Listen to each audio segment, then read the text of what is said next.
The Retirement Cafe podcast, tackling the Marathon des Sables at 60 with Dennis Hall. Hello, and welcome to the latest episode of the Retirement Cafe podcast. I am really excited this week to share my conversation with friend and fellow chartered financial planner, Dennis Hall. Dennis is well known in the world of financial planning as one of the good guys. When I set up MFP Wealth Management 12 years ago, Dennis was one of the experienced and well-respected financial planners that I looked up to and who helped me on my journey to creating the business that I have today. He has always offered sage advice drawn from his 35 years in the financial advice profession.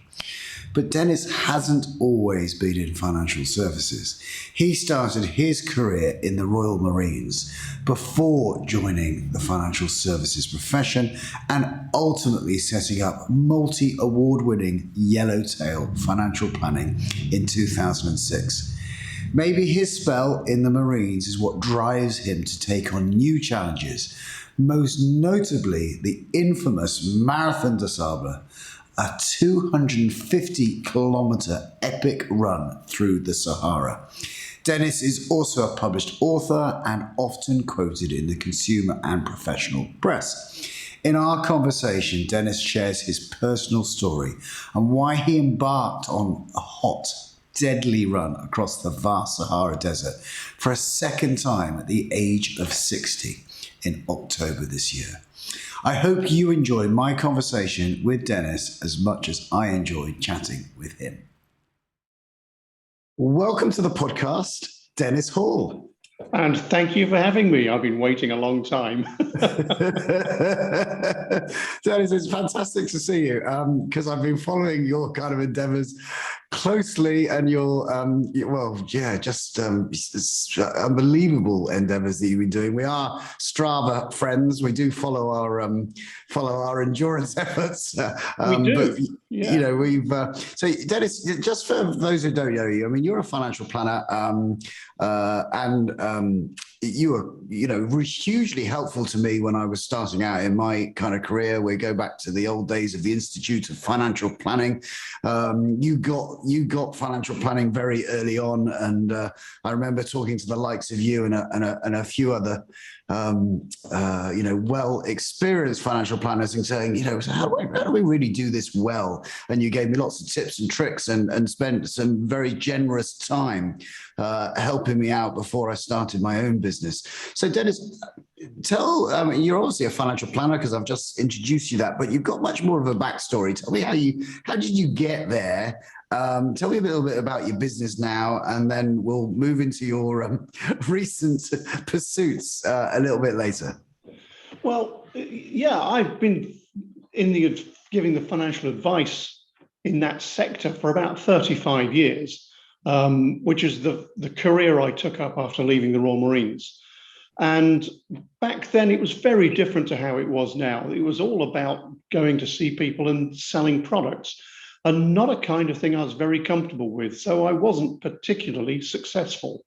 It took me a long, long time to become even moderately successful. And that really only started when I decided to branch out on my own and just leave the comfort of an employer or an organization. Because for me, they didn't really get it. It was all about hitting sales targets every week and every month. And the best relationships I was having with clients were when you weren't really talking about the things you were going to sell them. You were talking about their lives and the things they wanted to achieve. And in my own way, I stumbled across financial planning or life planning, and thought I was alone doing that kind of thing. And I struggled alone for quite some time until I discovered something called the Institute of Financial Planning, which was quite small, and found there were lots of people like me. And some of them had developed this skill to quite a sophisticated level. So in a way that you say you were feeding off other people, I was feeding off them to learn some of those skills that were less about the complexity of a financial product or investment strategy, and more about the problems that we have as humans in making money work for us and fit in our lives, and all of those issues and problems that we have and fears. And I think that the last 20 years of my career have been more about understanding the human and less about understanding the financial product. They're not that complex, and I believe most of my clients, if they really wanted to, could sit down and do the technical aspects of our job themselves very, very well. But it's the problem that we all have around money, is that we're a little bit too close to our own, and we're a little bit afraid of making some of those decisions. And I'm going off track now, aren't I? I can see myself doing it. So I suppose, yeah, I'd say around 20 years ago, I was headhunted by a firm of accountants who wanted to get into fee-based financial planning in the way they thought I was doing it. And after about 3 years, I discovered they didn't really want to do fee-based financial planning because they were making a very good living charging commission on the back of selling products. But what they wanted was a backstop for the client that didn't buy the product. They wanted to be able to charge them a fee. Right. Best of both worlds. Well, they're accountants. So I decided that I had to do this on my own, in my own way. But, you know, starting a business is quite an expensive proposition if you're not charging commission and you're going out from scratch with your, you know, trying to build up your own client bank. So I sold our house. Wow. Sold our house to find the money to fund us, and said we needed enough money for about 5 years to establish a business that wasn't going to be overcharging clients on an annual fee basis.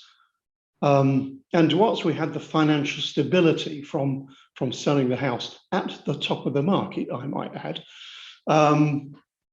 we were unprepared for 2008 and all that happened in that financial crash. And it didn't take 5 years to reach profitability. It took more like 8. But we stuck with it, and we've been growing steadily ever since, doing our own thing. Yeah, eventually managed to get back onto the property ladder. But not in central London, which is where we were. So Dennis, you presumably you joined the Marines, the Royal Marines, from a young age. Is that right? Yep, 18. 18. And how long did you serve for? 10 years. Wow. Okay. And then obviously then kind of this leap into a different world and a different career. What were the skills, I suppose, that you took from the Marines into financial planning? I'm not sure I took skills. My reason for joining financial planning, I've been in the Royal Marines in a job that was a bit dead man's shoes. And I thought, if I don't make the break at 10 years, I'm going to end up 22 years. I'm going to come out with a sort of a moderate pension, but not knowing what to do. But throughout my latter years in the Marines, living in married quarters, there were knocks on the door frequently from people, trying to sell financial products. And I noticed that they were the guys driving the BMWs and the smart suits, seemed to having a lot of money. And I was the one living in a green world with a clapped out rusty Mazda, at the beck and call of Her Majesty, effectively. And after about 3 calls, I knew more about their products than they did. Technically, I'm pretty good. So I thought, this is a job I want to do. I can do this job, except I couldn't. I'm not a salesman. I don't like knocking on doors, and I don't like telling people to buy things that I don't believe in. But what I did have, and I think what you get if you join the Marines and you're in the Marines, is that sense of service and not leaving a mess behind you. So if you're going into a situation, you will improve and then leave. You might not make it perfect, but you'll improve it. And I figured that's what I was doing with people that I would go in and meet. Is I'd go in there, find a situation, deal with it, improve it, and move on. And it was a long, hard slog. It really was for quite a long time. Yeah, yeah. And so when you sold the house and set up your own, obviously you came up with this quite a unique name, Yellowtail Financial Planning. What's the backstory to that? You know, people who set up in our world who want to set themselves up on this little pedestal will find some Latin or Greek word for money or something, or some or fiduciary, anything to try and make them look grand and important and learned, and or they would call themselves, Dennis Hall and Associates or something. And I was so disillusioned at that stage with a large swathe of what essentially was an industry shifting products from financial manufacturers, that I wanted nothing to do with that world in that way. And I was in Japan with my wife. My wife's Japanese. I was in Japan with my wife New Year's Eve 2005, saying, I've got to get out of this. We've got to do our own thing. We've got to sell our house to do it. And we cannot call this business anything like that. And by the way, this sushi that I'm eating is probably my favorite. What is it? Hamachi, she said. Well, I can't call it Hamachi, can I? Hamachi Financial Services. Nobody knows what that means. Sounds like a Japanese insurance company. What's its English name? Yellowtail. Okay, that's as good a name as any. So there on the spot, Yellowtail Financial Planning it was. Fantastic, fantastic. And I can just feel how the conversation, or sense how the conversation may have gone of Yellowtail Financial Planning. And by the way, dear, we're selling the house. Yeah. I don't think she realized quite how long it would take to get our money back. Well, I didn't realize either. Or quite how much we would put in. I wanted a couple of years worth of income, really. We ended up putting in over $250,000 into the business and supporting people, because we'd hired staff at the beginning, and even though there was a downturn, it's not in my nature to fire people. I've taken a responsibility to hire people. They have mortgages to pay. I think that's part of that Royal Marines broad-shouldered approach, is that you will take the load if you can.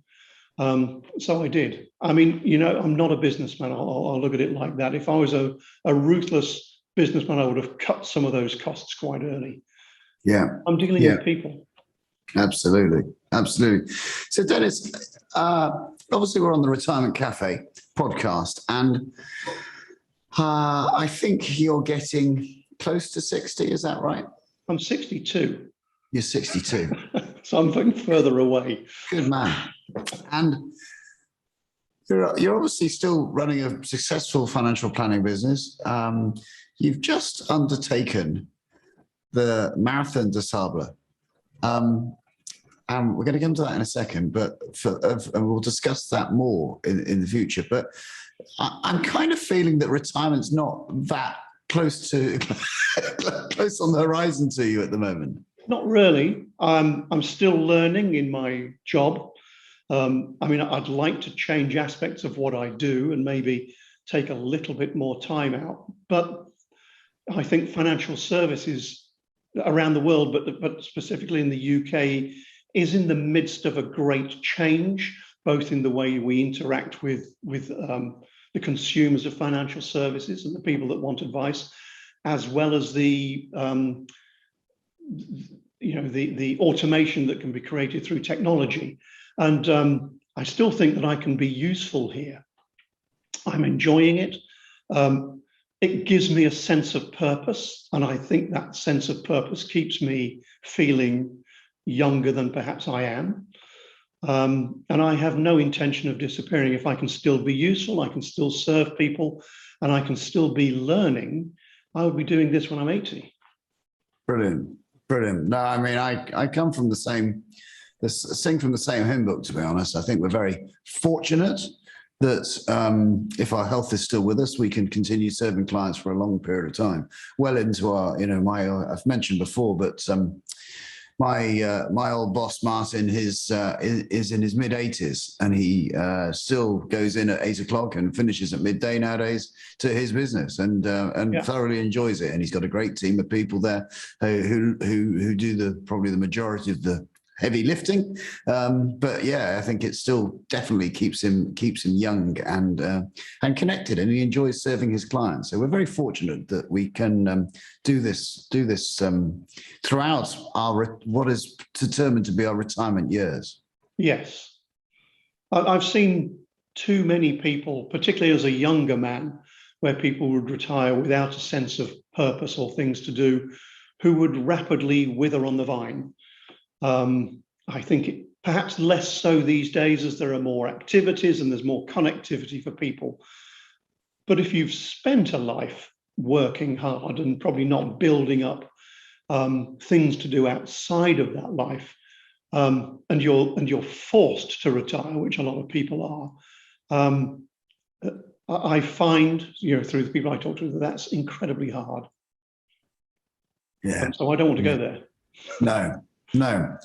And so you're keeping yourself freshly challenged with the business and some personal endeavors.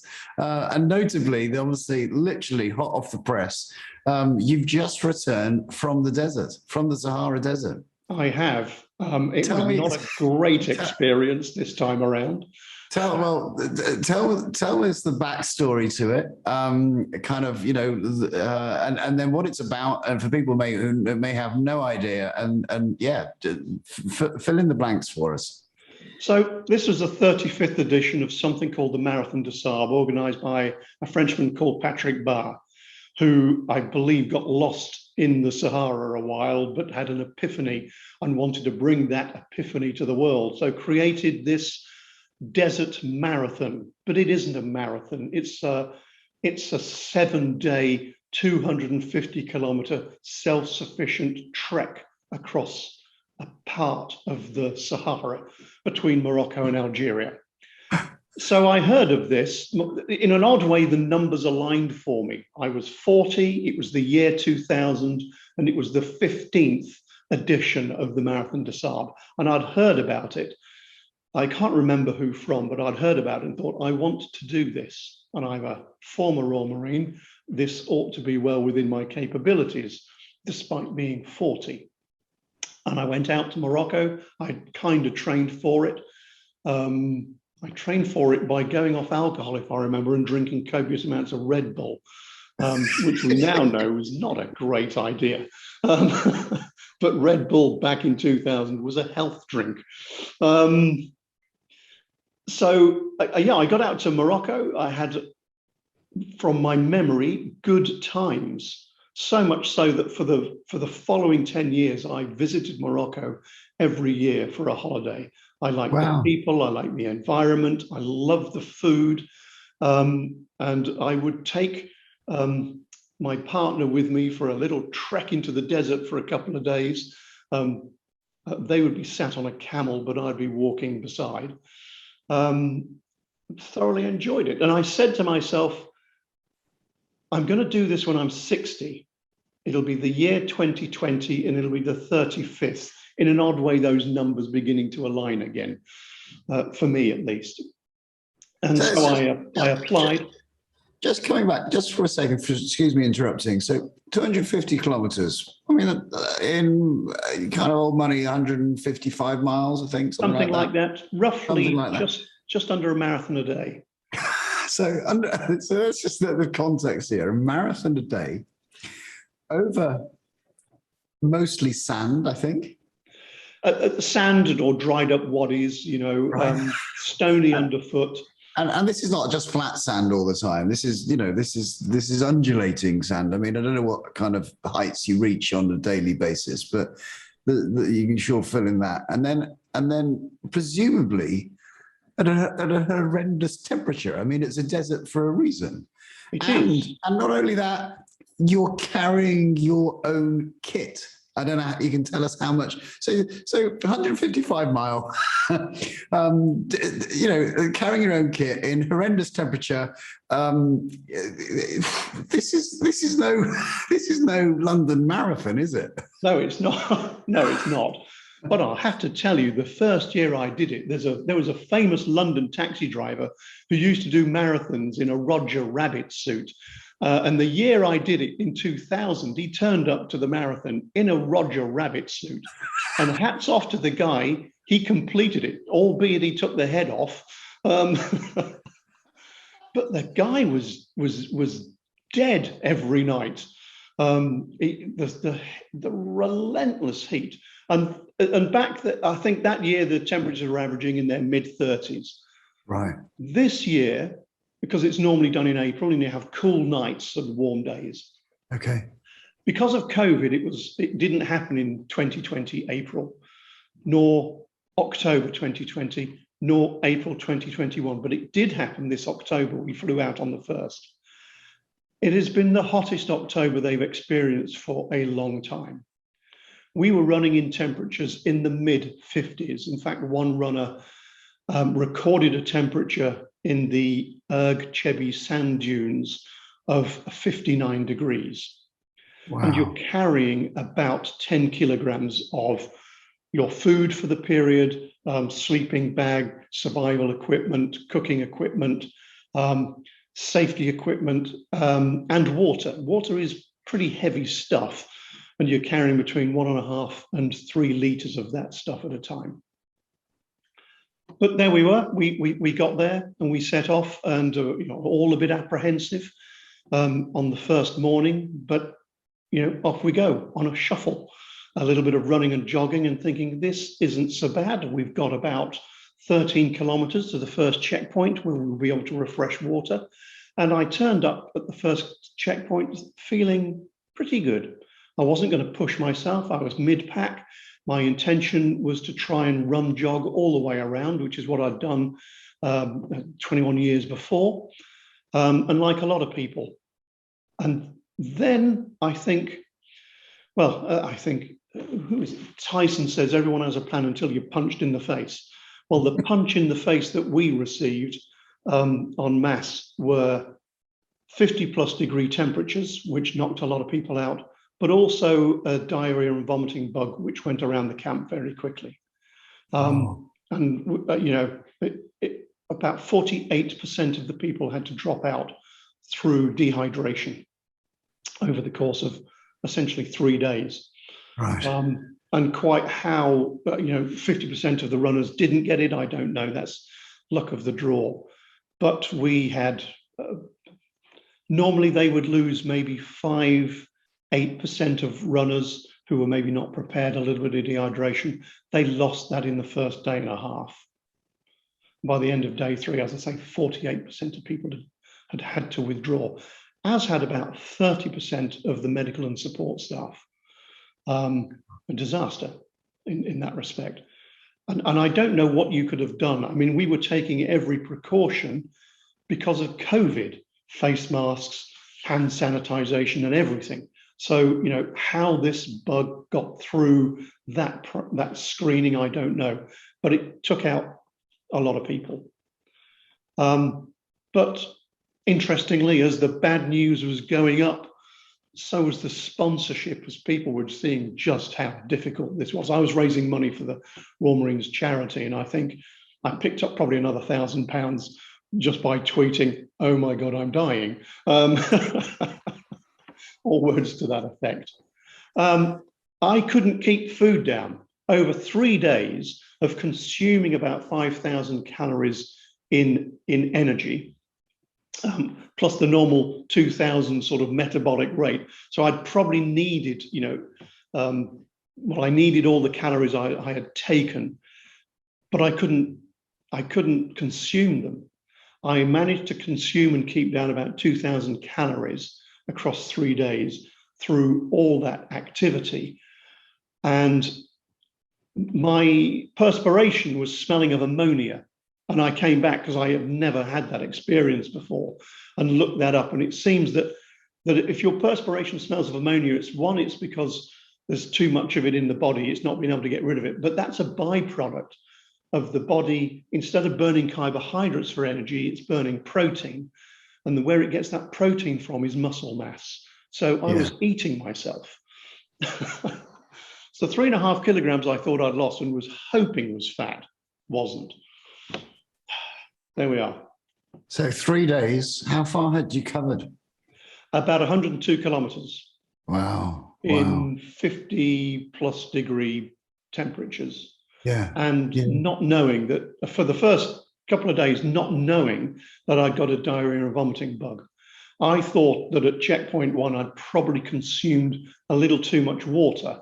And if you've done a lot of running and you consume a bit of water, you can get that sort of wishy-washy tummy feeling.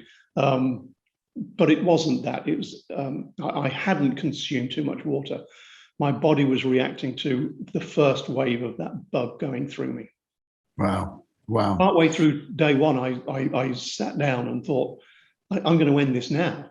I've done about 20 kilometers and I can't go on anymore. And then the Royal Marines part of me said, no, sit down. That doesn't make sense.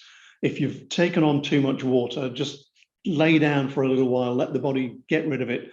And after about an hour and a half, I felt good, cracked on with the last sort of 10 kilometers that day, and felt on top of the game. And that kind of pattern continued for 2 days. Right. And what was the point that you kind of went, you know what, this is nuts. This is not the right thing to keep going with? So I came in at the end of day 3, still feeling relatively strong in my mind. But I hadn't been able to eat all day. I hadn't been able to have breakfast, and I'd only had half a sort of a meal the night before. It took 2 hours to consume a meal. You know, these freeze-dried things that you rehydrate, and I'm chewing to try and liquefy the food and then swallow it with some water. It was the only way I could get it down. So it felt as though my throat had constricted to the point it was only letting water through. I couldn't have breakfast that morning. I couldn't eat any of the snacks. And I got to the end of that day 3 and said, well, I am starving. I need food. And I couldn't face it. I couldn't eat it. And I stayed awake all night waiting for a moment when I could just stand in the desert for another couple of hours trying to consume food. Because if I do that, my thighs, which were feeling really shredded at that point, I'd wake up in the morning and I'd be ready to go again. But I didn't go to sleep. So I was awake in the morning, and I thought, if I start today, sure, I'll get partway through, but I know I won't finish because I've only consumed 2,000 calories in 3 days, and I'm going to be a liability. We've already had one person die on the course on day 2. I've been running beside people who are hooked up to IV drips in the shade of sort of land cruisers, and I didn't want to be one of those. And so reluctantly, I just said to my tent mates, one of whom had already gone, had been withdrawn through heat exhaustion and dehydration. I said, I can't start today, guys. I don't want to be a liability. I've got to pull out. And I joined a queue of about 100 people that morning who had said roughly the same thing. Yeah. Must have been a difficult decision, but it absolutely sounds like the right decision. Yeah, it was the sensible decision. Yeah. And, it's an interesting one, isn't it? Because I'm sure from your experience in the Marines that there's an element of sheer dogged determination that can see you through an awful lot of things. But also that kind of realization of actually what are the consequences of continuing to do this? It's the consequences, actually, but both to yourself, but to others. You don't know who else you're going to put in danger. And about the same time that I dropped out, I bumped into and got chatting to an ex-lieutenant colonel who was also, he'd been 3 years out of the Marines, so probably still in his mid-40s. who had also pulled out with dehydration and vomiting and diarrhea. And we were just talking about what the military response might have been to lose 50% of your players in a theatre is wrong. And what would the military have done? Well, I think they would have done something different. Perhaps started earlier in the morning anyway. The first day we had a local start time of 10 o'clock. The sun's pretty high. We could have got 3 hours of movement in covering the course if we'd kicked off at 7 o'clock. Self-sufficiency is one thing, survival is another. I think you could have got more people through by starting at a more sensible time of the day, every day. You could have been less dogmatic about the water stops and perhaps thrown up some ad hoc stops where people could exchange. So they're carrying slightly less weight, but still getting the water and extra water. And maybe recognizing that something was up, and perhaps, I don't know what they could have done. I wasn't party to any of the conversations, but I think there are some things they could have done to perhaps lessen the impact. Not remove it. A D&V bug going around is going to take some people out, and therefore probably more than they would experience. But there were people suffering from heat exhaustion and dehydration, and they could have done something about that. Sure. So the question which I'm sure is on lots of people's lips is, are you going to do it again? Well, it's the second attempt. I got back and I thought the management of this has been rubbish. It really annoyed me that we didn't start earlier in the morning. In fact, we reverted from Moroccan time to French time, which is already an hour behind, to satisfy the French. And I got back to a hotel room, eventually took off my sand gaiters and the stuff that I was wearing and threw it all in the bin and said, never again. Made my way across to Marrakesh, jumped on a plane, got back here and thought, there's unfinished business here. I'll be back. Fantastic. I'm not sure when. Fantastic. And how's your I mean, literally we are only how many days ago were you in the desert? What day is it today? I would have 13th, is it today? Yeah, 13th I stopped running on Tuesday evening last week. Right. I was still in the desert on Wednesday. Yes. Exactly 1 week ago. So how are you now? I'm okay, actually. I've had a couple of glasses of wine. I'm holding food down. My weight was 3.5 kilos less in 3 days. And about 1 kilo of that has gone back already. I was never dehydrated. I kept drinking and drinking. But, I've gone out for a couple of short 5-7K runs, nothing too quick, and felt a little bit shaky in the legs, but it's coming back. Right.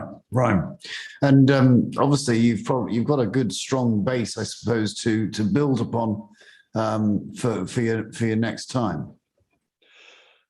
Well, I've learned something, that's for sure, and I've learned from people around me in the tent and what they were doing. And most people who set out to do this run said they were going to run, jog. Only the elites were going to run. And even then they would walk through the dunes. Yeah. Everybody walked. Right. Almost, apart from the elites, everybody walked. It slowed the average times down completely. And when you're a runner, there's this kind of, I'm not going to walk. But sometimes you have to. And I'm not as young as I was. I don't have the speed that I had, nothing like. And I'm not entirely sure my body has got quite the stamina it had. It can keep going all day under the right conditions, but not at speed. And I think I've got to be a little bit kinder to my body. Yeah. Yeah. Yeah. And not kindness just in good food and wine. I've got to be a little bit kinder. And I noticed that on Twitter that you said, that was, you were enjoying a fine glass of wine, and as you were in the desert, that you were thinking to yourself, I do want to make sure I get back to enjoy some of those fine glasses of wine that I've got at home. Yeah, I mean, we save things, don't we? We buy things for a special occasion or what they may be, and sometimes maybe just find a moment where it can be just as enjoyable and special. Because that time might not come. And I think there was a 48-year-old guy called Pierre who just keeled over in the desert with a heart attack. And if he had had a special bottle of wine back at his house, well, he never got to enjoy it. And I guess his family never will enjoy it. Yeah. We don't know when something's going to come along and take us away. So live for the moment, I guess. There's something to be said for that. Absolutely. So, the Royal Marines charity, how much have you managed to raise? So, just over £12,000. Wow. It took 2 years to do that because we are supposed to be running in 2020, and I'd raised about £5,000 by then. And then it all went very quiet for about a year and a bit. And then I started the fundraising again 2 weeks, just 2 weeks before this one, and then hounded everybody through social media. I was on it all day, every day. Just give me money. Well, don't give me money, but give the Royal Marines charity money, because it doesn't matter which charity. They've had a rough couple of years because all the fundraising events, they've not been there until the London Marathon last Sunday. That one of their big fundraisers, it wasn't happening. So I'm just nagging and got about 6,000 in 2 weeks. And then the bad news from the desert came, and more people were chipping in, and some people were chipping in more. I'll double donate. Wow. And I was humbled and touched and moved to tears sometimes by the support that was coming from the people who follow me on Twitter and my colleagues in financial services who were just giving money. I don't care whether it's £10 or £1,000, and I've had that range of numbers. The fact that people they give according to their means, and I suppose their beliefs. Not everybody necessarily wants to support a military charity, but it's not a political thing. The guys that join the Marines do it through a sense of purpose and job and doing whatever they do, and they do great things for us, and they need a bit of help sometimes. And there's some really bad news. The ex Commandant General of the Royal Marines committed suicide last weekend. I read One of the you would say one of the toughest guys in the UK would have had it all together, but there are problems. Mental illness is as much a problem as a physical illness, more so perhaps because you don't see it. So I was blown away by people giving money, and there's nothing stopping them giving more.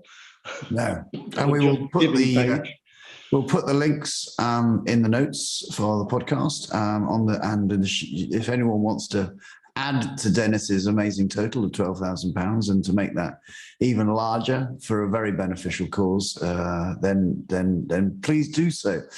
And if not my charity, I think absolutely. Just give money to charity. They do so much good in this country. It's a kind of a voluntary tax that you pay, that you get to choose how it's spent. Yeah.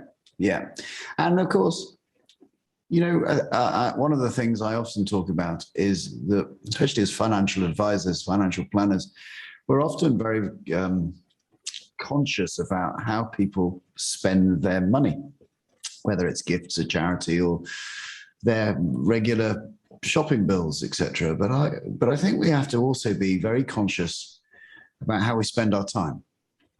And we do talk about spending time as well as we talk about spending money. And as your Saharan desert colleague there who will no longer be returning to his family and to his loved ones. He has no more time to spend. And we currently do have time to spend. And if you can spend time in the charitable sector, working, volunteering, doing things, that can be just as valuable if you can't write a check. It can. And I think it can give you, the individual, a huge sense of purpose, and you will get feedback, positive feedback about the impact and the good you are doing in your world. Yeah. And I noticed, I had a look at the Marathon des Sables website, and I noticed that it kind of wants to have a very low impact on the environment in Morocco. And again, talking about having a low impact, where we can have a big impact moving into retirement, is that we can have a big impact with our skills, with our knowledge, etc., as into those sectors that could really do with whether it's taking on a challenge like you just done yourself and raising money for a charity, or whether it's spending your time within a charity helping them with all the skills that you've learned over your career. It can be hugely purposeful and give a lot to you. And there are all kinds of other things. Older people, perhaps, who are working part-time or not working, have got more time available during their day. I help out with my local park run, which I think has been an immense movement. And we're trying to create more park runs in the area where I live, which is Exeter. Fantastic. That takes a little bit of time, but if you can bring a couple of hundred people through every Saturday morning of all ages who are joining a running community, so they're getting the mental benefits as well as the physical benefits of that. And even if they're not running, they're volunteering around the course. I find a lot of these organizing committees and the people who get a lot of this work done are older people, and they might not be physically able to go and run a marathon, but they can cheerlead from the side. They can be marshals. I'm talking about running again, aren't I? But there's so much you can do as a person. And if you're sat at home thinking I'm a little bit alone, there are plenty of places to go that will welcome some help and give you a bit of companionship and friendship along the way. Well, Dennis, it's been fascinating as always chatting to you this morning. Once again, thank you for the help that you've given me over the years, very personally. And I think you've given it all back. So that's very generous of you, but thank you once again. And for what you've just done and for this amazing amount of money. I mean, first of all, to take on the challenge twice, and it sounds like again in the future, which is just wonderful. Amazing opportunity to raise money and what you're doing. Where can people find out more about the great work that you do? Which great work? I do great work in my work. Your financial planning work, your charitable work, just more about where they could follow you, maybe on Twitter, or find your website, or drop you an email if they want to. So my website is yellowtail.co.uk. There isn't a lot on it, I have to say. It's got an address and a photo. I'm on Twitter frequently, Yellowtail FP, capital F for Foxtrot, capital P for Papa, or financial planning. Where else am I? I used to go up to London frequently. I've not been doing that. I've got a Just Giving page, which will be open for a few more weeks, perhaps to take some money. I don't know. But I'm going to be tucking. That's my Lincolnshire roots coming out there. I'm going to be tucking myself away to get a couple of books finished that I've got on the go at the moment, which is trying to impart as much of my financial planning wisdom as I can around the people and the choices and the decisions we make. So yeah, look out for that, maybe. Amazing. Fantastic. Well, I'll follow with interest as always. I look forward to hopefully catching up with you live in person soon. It's Well, that would starting be to look really like nice, Justin. It's been too long. Absolutely. So thanks for your time this morning, Dennis. Really do appreciate it. I know you're a busy man, and enjoy the rest of your recovery. I will. I've got a wine tasting tomorrow. Good man. Good man. Thank you, Dennis Hall. Thank you. A huge heartfelt thank you to Dennis Hall for taking time out to join me on the podcast today while still recovering from his epic desert adventure. To find out more about Dennis, his business and his adventures, or to sponsor Dennis, check out the show notes on our website at theretirementcafe.co.uk for some helpful links. I love chatting with inspirational people about their adventures, their projects and their lives. So if you know someone who would be a great guest, please let me know on Twitter at JustinKingCFP, or you can email me on hello@theretirementcafe.co.uk. I hope you've enjoyed this episode. If you have, please do leave us a review on Apple Podcasts and subscribe to the podcast either on your website or your preferred podcast player so that you don't ever have to miss an episode. And for more video content about retirement planning, head to my YouTube channel, Justin King MFP. So until next time, this is Justin King, helping you feel more informed in your retirement.